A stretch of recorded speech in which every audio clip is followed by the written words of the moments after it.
мына жерде бір ұрлайтындай бір возможность бола ма? Ұрлық болады. Басқа жақтан жұмыс істегісі келіп тұрады, екінші жұмыс істегісі келіп тұрады, немесе сенің компанияңда отқан агенті деп. Иә, сол. Негізі видеоны ше басын түсірмедік қой, басын түсіреміз ба? Олар негізі ана жаңағыдай мынау кімдер деп аяғына дейін отырған қызығымыз екен деймін. Ең соңына айтайық та. Ең басты сұрақ көтейік, табысты өсіретін бір 3 құрал айтып берсеңіз көрермендерімізге. Иә. Қазір енді бәрі ойлайды шығар, жаңағыдай маркетинг көңіл аудар, жеке брендке көңіл аудар деп айтады дейді. Жоқ, олар емес. Негізгі табысты көтеретін 3 жолы бар. Біріншісі ол дұрыс закуп жасаған кезде. Поставщикпен дұрыс жұмыс жасаған кезде. Екінші расходпен дұрыс жұмыс жасаған кезде, үшіншісі командамен дұрыс жұмыс жасаған кезде. Осы сұраққа осының жауабында ше, ана айтып отырсыз ғой, закуп, поставщик деп. Ол енді тауарный бизнеске барлығы түсінетін шығар.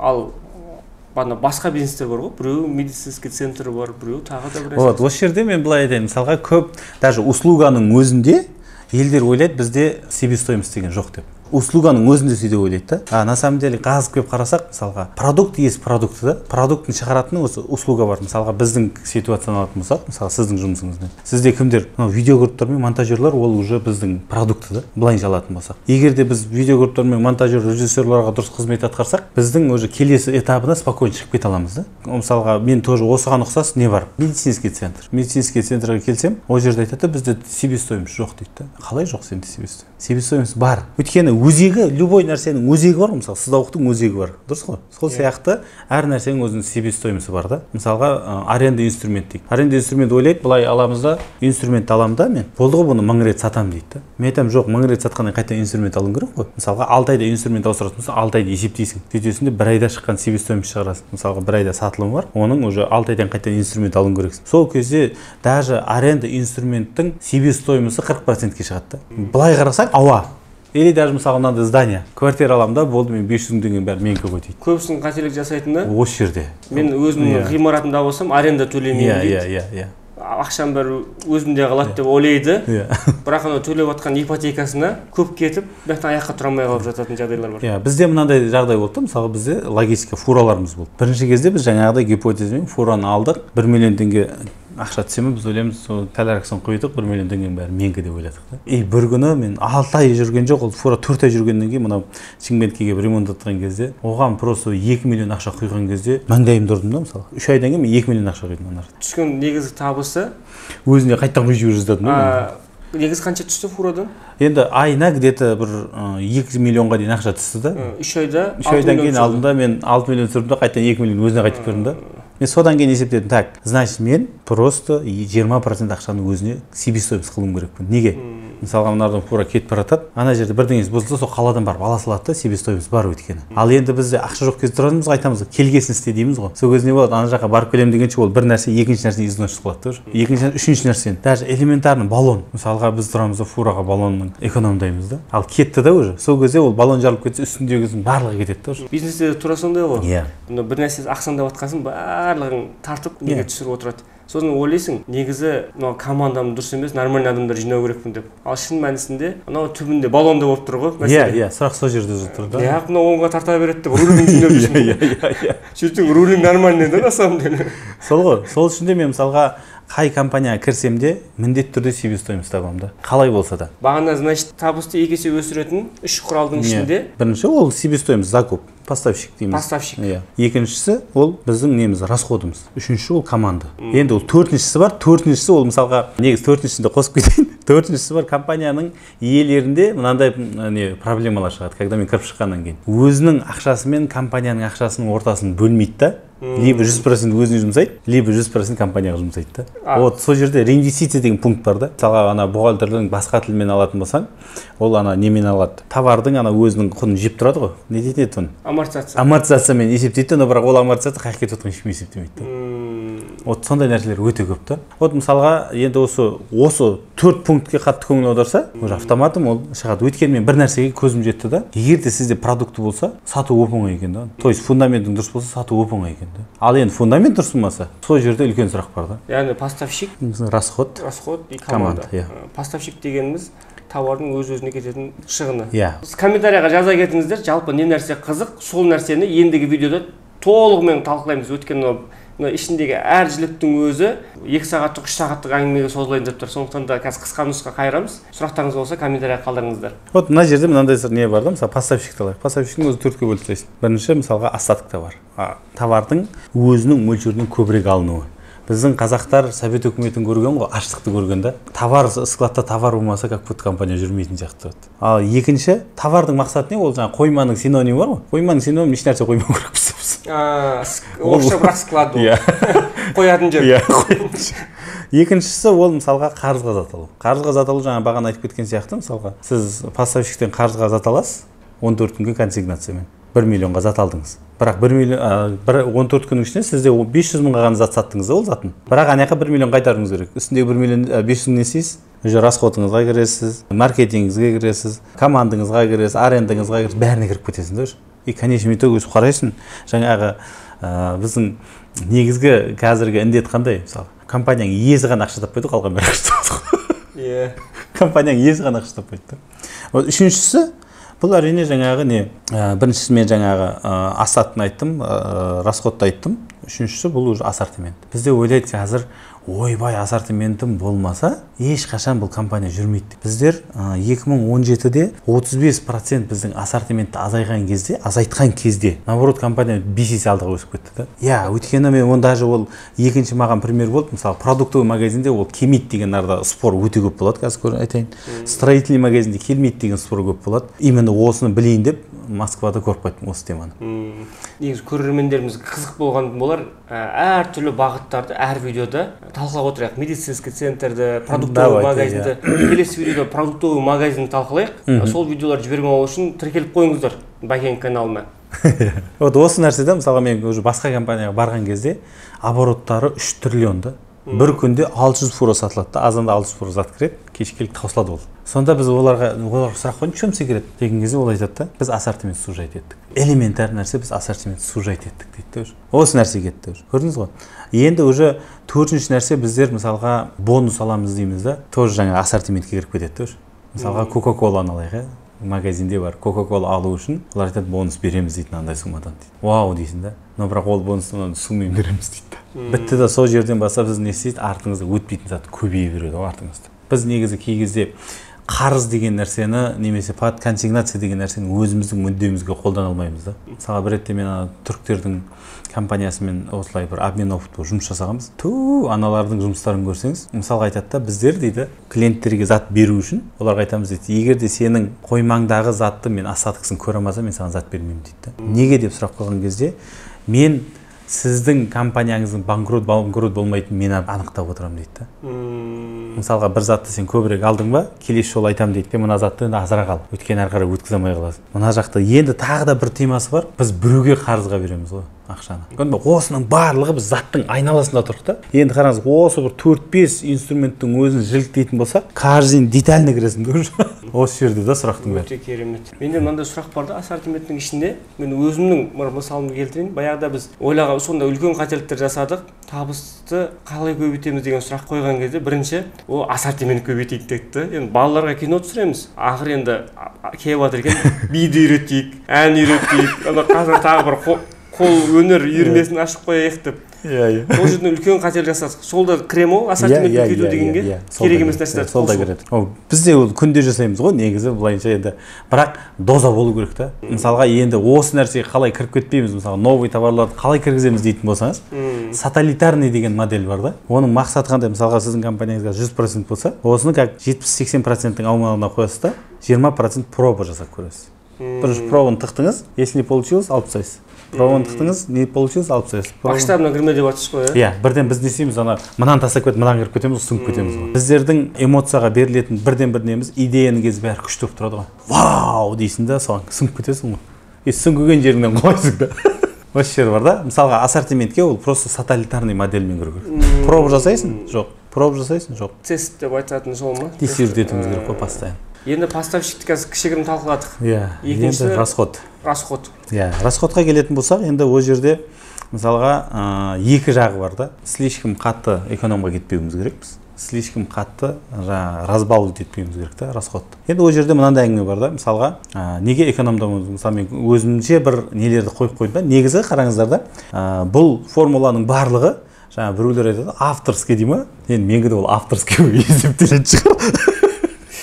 Өйткені неге біз өз компаниямызды осы формуламен басқа жаққа шығарып біз ойладық, біздің компания идеально жұмыс істеп тұр деп. Біз мысалы 7 қала 406 автосервиске кірген кезде ойладық, четко жұмыс істеп тұрмыз деп. Кейіннен мен алдымда мысалға обмен опытпен дедім де, басқа компаниялар кірген кезде жаңағы 90-ның үстінде компания кіріп шықтым ғой. Әр компанияның өзінің плюсын араға лепить ете берген кезде, ой, бұл құралды да уже. Анау кубик рубик 90 компаниядан құйған құралды. Обороттары 10 миллион теңгемен 15 миллиард бір айлық обороттар ше. Жоқ, қазір айтып отқаныңыз жаңағы статистика, бұл жерде спор болуы мүмкін деп жатырмын да. Бұл негізі статистика бойынша алынған уже бір 4-5 пунктта. Жоқ, қазір айтып жатырсыз ғой, расход деп ше. Иә. Сол кезде сіз анау компанияны газ оборудование машина қоятын компанияны қаладыңыз. Сол кезде сіз уже масштабқа шығам, бұл менің идеалым деп ойлаған кезде. Иә. Сол кезде уже мен басқа компанияға барғанда түсіндім, что біз мысалы өткені нені түсіндіңіз? Расходта біздің компанияда расход туалетный бумагаға дейін экономдап кеттік қой. Расход дұрыс емес жерден экономдадыңыздар. То есть мысалға нормадан түсіп кеттік те уже. И уже мен уже түсіндім, мысалға басқа компанияларға барған кезде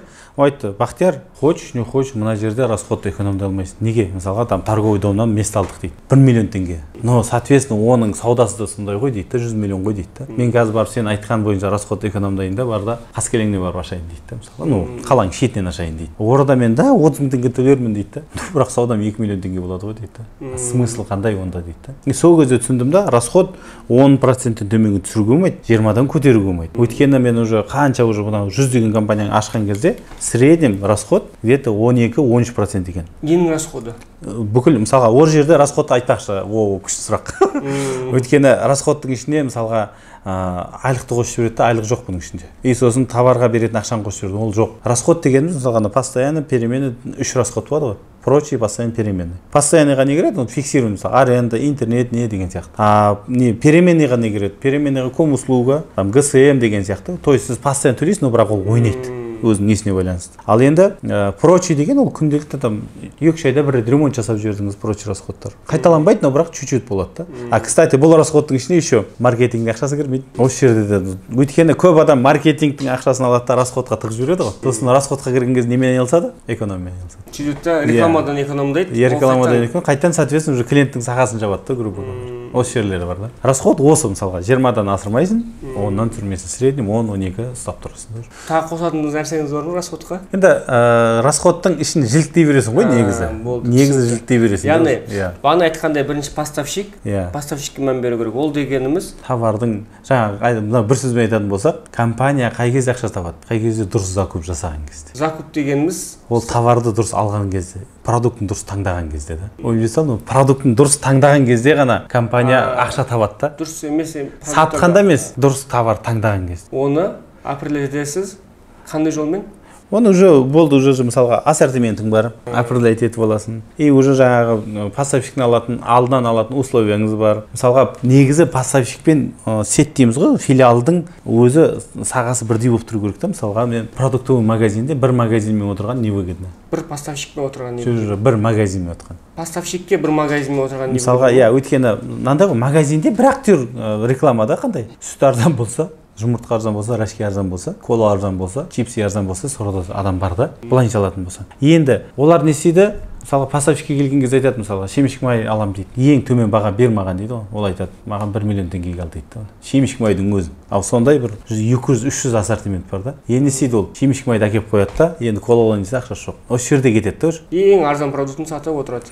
Сосын не істейді ол, үстіне мынандай тастай береді да, бағаны тастай береді, төмен қарай тастай береді, ол уже доходы расходынан азайып кетеді да. Ал енді магазиннің кезінде ол міндетті түрде 4 магазин, минимум 4 магазин ашылу керек та. 4 магазин. Жұрттар бір магазин ашу қорқады, но бірақ 4 магазин міндетті түрде ашылу керек. Неге? Өйткені сіз поставщиктен уже ең төмен бағаны аласыз да, алғанымен қоймай, оны заморозить етпес 3 ай 4 айға товарды. 4 магазинде ол әрқайсысына өткен кезде бір хотя бы 10 күнді өткізіп жүрсіз. Жақсы, магазин туралы келесі видеода көресіздер. Өйткені магазин қатты кетіп қалды. Қатты кетіп қалды. Ендігісін көрмей қойып жүрсе. Жарайды, поставщик, расход и командаға келіп тоқталсақ. Ой, команданың несі қызық қой. Командада біз өзіміз как компанияның иесі ретінде волк одиночкамыз ғой. даже досың келіп не болып жатыр ішінде, қалай болып жатсың компанияң десе, поверхность сөйлесіп қоя саламыз да, скрытыймыз да, и сөйтеміз де сондай командалар дайындаймыз да. Бізде мысалға командалардың көбісі боксерлар сияқты ғой, жалғыз өзі шаба береді. Мысалға KPI қойған кезде де бір адамға қойылады да. Сөйтеді де бір адам там ұрып тастаған сауданы, а екінші адам вообще нөлде отыр да. Анаған қарайсың айтасың, мынау қарасай анаған деп ұрсып қоясың да. А на самом деле онда емес та сұрақ. Негізі любой компанияның ішінде болып жатқан картинка 98% ол болып жатқан проблема, ол компанияның иесінің басындағы проблема да. Ана командадағы емес, компанияның иесінің басында болып жатқан проблема да. Біз не істедік? Мысалға, егер де команданың ақшасының расчетін дұрыс есептегіңіз келсе, онда да то же самый баланс бар да. Мысалы, егер де командаңызға төлеп жатқан ақшаңыз 15%, таза табыстан 15% төмен болса, значит, сіздің сотруднигіңіз недомотивирован да, онда желание жоқ жұмысқа келуге. Яғни, мысалы, айтатын болсақ, 10 миллион теңге оборот болды бір компанияда. Содан таза пайда 6 миллион теңге түсті. 40% наценка болатын болса, одан бөлек 6 емес, даже 5-4 миллион түсуі мүмкін. 4 миллион түсті, таза. Сол 4 миллионның 10%. 15%. 15%, 4 миллионның 600 мың теңге. 600 мың теңге. 600 мың теңге айлыққа төлену керек дұрыс KPI-мен. Оның ішінде бухгалтер бар ма? Негізі, былайынша бухгалтер спорный. Бухгалтердің екі түрі бар. Бір бухгалтер бар, ол налогтың адамы да. Бір бухгалтер бар, компанияның адамы. Егер компанияның адамы болса, онда қосып беру керекпіз да. А налогтың адамы болса, жаңағы адам. Сіз сияқты ғой да кеше. Заңды түрде артығымен налог төледі да. Хотя басқа жолы бар еді да. Өйткені ол налогтың адамы да. Енді бухгалтерлер менімен ұрсатын шығар, біраз бухгалтерлердің көбісі бір бетке адамдар ғой. Бірақ нәрсені көреді. Соны бір кісі айтқан еді, бухгалтер деген ол өкіметтің сенің компанияңда отқан агенті деп. Сол сияқты ғой. Жаңа айтайын деп отқаным, мысалға таза табыстан 15% төмен болса, айлық. Онда сіздің компанияңызда вероятность ұрлық бар. Командаңыздағы адам сізден бөлек тағы да 2-3 жерде жұмыс жасайды. Біз өйткені неге өмір қысып жіберді да оны. Бізде негізі владельцтердің көп тағы да бір қателігі, командаңа қалай айлық беріп жатсың десең былай айтады да. Осы жақтағы средний айлықты алады да. Мысалы, Шымкентте қанша адам? 150 мың, 150 мың айлықпен есептейді да. Мен айтамын да, осы жерде қателік. Енді қараңыз енді бір семьяны асырау үшін қанша ақша керек бізге? Даже давай шикарный өмір сүрмей қояйық. Садигің бар, мектебің бар, памперсың бар, продуктың бар. Енді осы ақша не істеді? 500 мың теңгеден төмен-төменде бір 3 баласы бар еді. Ал енді біз не істейміз де, оған әкелеміз де 150 мың теңге береміз, 100 мың теңге береміз де. Енді оны өмір қысып жатыр ғой. Ол не істейді? Ыңғайы келсе, мысалға, басқа жақтан жұмыс істегісі келіп тұрады, екінші жұмыс істегісі келіп тұрады, немесе мына жерде бір ұрлайтындай бір возможность бола ма? Ұрлық болады. Сонда 15 пен қанша процент арасында болу керек? 15-тен түсіп кетпеу керек, 30-дан көтеріліп кетпеу керек. Мысалға мен кей компанияларға кірдім, айлықты беріп тастаған, 5 айлық беріп тастаған да, жаңағыдай. Бірақ одан спрос жоқтан, то есть мысалға уже беріп тастаған ақшасын. Мысалға нормадан жоғары миллион жарым беріп тастаған да. Но бірақ эффектісіне қарасаң, ол адам уже король болып кеткен ғой. То есть жүйелі түрде есептелу керек та. Енді жүйелі түрде қалай есептейміз оны? Бір адамға ғана ақша берілмейді, ол командаға тастайды. Мысалға там общий 3 адамға 1 миллион ақша шығып тұр ма, командаға тастайсыз.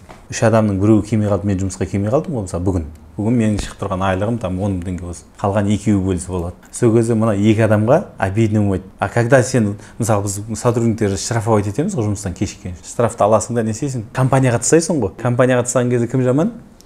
Компания жаман. Компанияң еш жаман. Енді уже еш жаман жерде не бар? Уже грязный территория бар. Бір-бірімізге деген реніш бар. Енді ана бағана сіз айтқан системада андай пайда болмай ма? Жаман ниеттілік ана жұмыстан кешіп қалса дұрыс болатын еді, бізге көбірек қалады деген. Но енді кешіккен адам, мысалға сен қалтаңда миллиондаған ақша болса да Сергек 6 мың теңге төлегің келмейді ғой. Водитель ретінде Сергекке 6 мың теңге төлегің келмейді, хотя миллиондап ақша тауып жатсың. Енді мына кешіккен адам бар ғой, ол қалтасынан 500 теңгені артық бергісі келмейді. Бізде деген қанша опыт болды ғой. Кипиш шығарады. Мысалға 150 мың айлық алып отты. Анаң уже жаңа есептесек 350 мың ба 400 мың шыққан айлық. Уже біздің системамен кірген кезде. Сонрада басталды да әңгіме. Анау кешігіп қалған үшін там 12 мың 13 мың теңге ақшасын ұсталды да, уже басқа командаға бөліп жүрді. Айғай салдым, я же говорил вам, мен айттым, предупреждать еттім. Мен айтам, ауырып қалсақ не істейміз, тойға кетіп. Мен айтам, командаңа бөліп берді, қайқа барса онда бара бер. Менде нең бар? Мен айтам, сен қазір бұрын 150 мың 200 мың алған кезде ештеме демедің ғой деймін да. Қазір 400 мың алып отырсың, 400 мың 20 мың теңге алып тастадық. 380 мың алып отырсың деймін да. Оған әбден көзім жетті. Сол ғой, көрдіңіз, анау адам алған нәрсесі всегда аз болып тұрады. Берген нәрсесі көп болып тұрады ғой, всегда көп. Достойно істейтін, значит, достойно ақша алады. Иә. Орада мына жердегі плюсы система оларды тәрбиелейді, сіз емес. Система тәрбиелейді. Командаға енді бағана поставщикті айттық, расходты айттық, енді команданы айтып отқан кезде біз тек қана сотрудник жағынан талқыладық та, және оның ішіне не кіреді? Енді қараңыз, бұл негізі 4 этаптан тұрады. Бірінші этапы ол біздің жаңағы командаға поровну бөлетін ақшамыз. То есть олар біз емес, енді олар бір-бірін контрольдау керек. Екінші этапы бар, ол енді айына беретін бонустар. Ол нәрсе, оның ішінде жаңағы лидерлері бар, ключевой кадрлері бар, таланттар бар, жақсы сататын балдар бар да. Соларға екінші уже бөлініп береміз. Мысалға 30% алатын болсақ, 15% бірінші бөліп бердік па, екінші 15-ті 3-ке бөліп тастаймыз да 5%. Сол кезде аламыз 5% мына жаққа, жаңағы общий командаға. Енді екінші 5% бар ма? Екінші 5% мысалға біз командамызды өзіміз оқытып алуымыз керек сол 5%-ке. Образование, білімге жұмсау керек. Қазақта мынандай сөз бар: әке көрген оқ жонар, шеше көрген том пішер деген сөз бар да. Бірақ мына жердегі сөз, ключевой сөз қандай? Көрген, оқыған емес. Біз ешкімді қазір кітаппен оқытып немесе бір жаңа бірдеңемен оқытып ештеңе істей алмаймыз. Мысалға, лучше сіз қолынан жетектейсіз да сотрудник. Выставкаға апарыңыз, заводқа апарыңыз да. И сонда не істейсіз? Ана жерге барған адам мынау круг не ашылады да. Горизонт ашылады. Горизонт ашылғаннан кейін автомат оны сені көтереді да. Ол уже екінші пункт. Үшінші пункт, мысалы, бірінші пункт общий команда, екінші жаңағы KPI бонустар. Үшінші развитие болса, төртіншісі біздің жаңағы 13 зарплата деп аталады ғой енді. Но бірақ біз үшін ол кәдімгі команданың подъемы. Мысалға, қазір 95% адамда кредит бар. Біз мысалға жылына есептеп кредитін жауып беретін формула істеп қоямыз. Одан бөлек машина алғысы келеді. Машинаның переначалын төлеп беретін формула істейміз. Одан бөлек мысалы квартира алғысы келеді. Квартираңды переначал. Или даже мысалға болады, мына үшеуі де керек емес маған. Маған ақшамды бер дейді. Ол ақша бермейді, ол қайтадан компанияның акциясын сатып алатын жағдайда болады. То есть ішінде разумный адамдар болады ғой енді. Иә. Осындай нәрселер бар да. Яғни бұл осы формуланы Netflix компаниясы 2016-та құрған да. Сіз қайдан біліп алдыңыз оны? Кітабынан оқыдым. Netflix-тің кітабынан оқып алдыңыз. Иә. Вот мысалға, сол Netflix-тің мысалға 2016-та құрған да. Осы формуланы құрғаннан кейін, бір жылдан кейін әлемдік бойынша кино неден прокаттан бірінші орында тұр да. И осы қазір 2023 әлі орын берген жоқ та. Мықты. Біз анау сол сұрақ қатты мазалайтын менде. Біз 2025-ке дейін бізде істейтін командамыздағы әр адамның бір үйі, бір квартирасы болу керек деген минимум. Оны қалай жеткіземіз деп ана сіздің 15-те 15 4 бөлімнен тұрады деген кезін мен соны ойланып қалдым да. Бана бірінші бөлім кәдімгі айлығы. Иә, айлығы. Екіншісі бонустар. Үшіншісі білімге жұмсалатын. 3 ай сайын жиналып білім шетелге жіберіп отырамыз. Шетелге білім алуға жібереміз. Иә, неге шетелге? Мысалға, любой адамды көтеру үшін 3 нәрсе керек та. Атмосфера, сосын барған жердегі продукция, сосын оның наставнигі дейді ғой. А кто такой лучший наставник? Ол просто практик адам да. Неге бір сахабамызға келеді ғой, бір бала баласын ертіп келеді анасы. Осындай, мен балама қант жеме десем жей береді. Ол зиян екен білем, бірақ мен айтқам тым, енді сіз айтыңызшы дейді ғой. Ана кісі айтады, 40 күннен кейін келсін дейді да бала. Ол 40 күннен кейін келеді. 40 күннен кейін келсе айтады да, балам қант жеме, ол зиян дейді.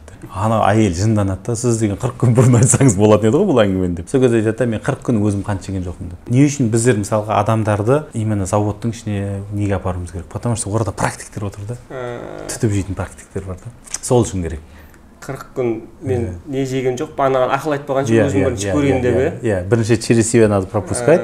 Сосын барып ана жаққа не істеймін. Жаңағы любой бір басыма бір идея келеді, формула келе ма, мен бірінші өзімнің компаниям өзіме ендіремін. Сол жерден бастап ақыл айтылады. Сол системаны сотрудник, команда прозрачно көріп отыру керек. Иә, 100% прозрачно. Значит, мен осы бір жылдан кейін мынандайға расчет жасай аламын. Иә. 3 айдан кейін мен мынандай суммаға шетелге қыдырып көріп, бір қыдырады, еще образование алады. Иә. Өйткені неге ол уже переустановка ғой, постоянно обновление. Жақсы. Бағанағы айтқандай, құрметті достар, комментарияға жаза кетіңіздер, келесі видеода не көргілеріңіз келеді. Келесі видеоларда қаншама көп адам бір нәрсені сұраса, сол видеоны түсіретін боламыз. Ал ендігі видеода қалай продуктовый магазинде дұрыс жүйе құрып, тез табысқа шығуға болатын жолдар талқылайтын боламыз. Барлықтарыңызды жақсы көреміз. Welcome to. Негізі видеоның басын түсірмедік қой, басын түсіреміз ба? Олар негізі ана жаңағыдай мынау кімдер деп аяғына дейін отырған қызығымыз екен дейді. Ең соңынан айтайық та. Ал енді неге достар амандасып олайық.